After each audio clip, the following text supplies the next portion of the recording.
एक राजा को सदैव बुद्धि से शासक और मन से साधारण प्रजा का हितैषी बने रहना चाहिए। राजा वो व्यक्ति होता है जिसे बहुजन के हित में सामाजिक संतुलन बनाए रखने के लिए चुना जाता है।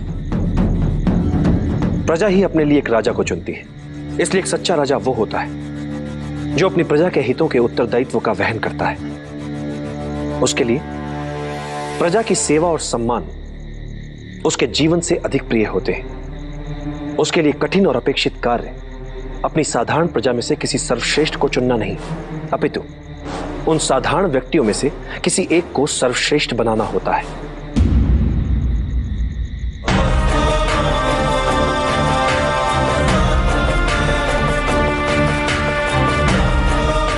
एक राजा के लिए सबसे बड़ी चुनौती होती है पूरे देश को सफलता और समृद्धि के महान लक्ष्य को प्राप्त करने के लिए न केवल उन्हें प्रेरित करे, अपितु प्रजा के लिए ही उन्हें प्राप्त करके भी दिखाए।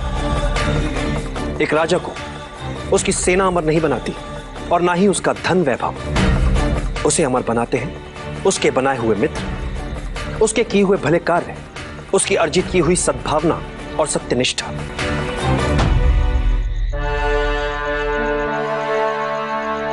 एक योग्य राजा कभी अपने शत्रुओं से नहीं डरता, अपितु शत्रु स्वयं एक राजा से डरते हैं। और एक कुशल राजा वो है जो इसी डर का अपने लाभ के लिए प्रयोग करने में सक्षम होता है। और बुद्धिमान राजा वो है जो राजा का कर्तव्य निभाते हुए भी ये कभी नहीं भूलता कि वो एक साधारण व्यक्ति ही है, जैसा कि प्रजा में एक साधारण व्यक्ति होता है।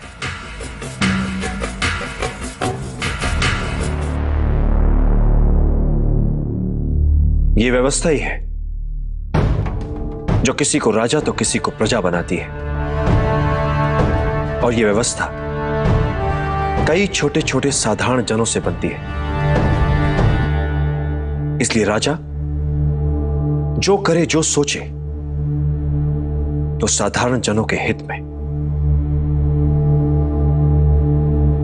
प्रजा का विश्वास और समर्थन एक साधारण राजा को असाधारण, शक्तिशाली और लोकप्रिय राजा बनाता है।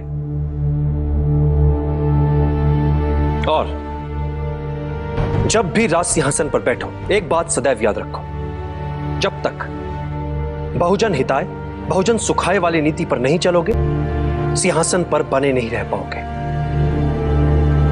राज सिंहासन की शक्ति लोकहित में छिपी है। अन्याय और भ्रष्टाचार पर टिका राज्य नहीं चल सकता।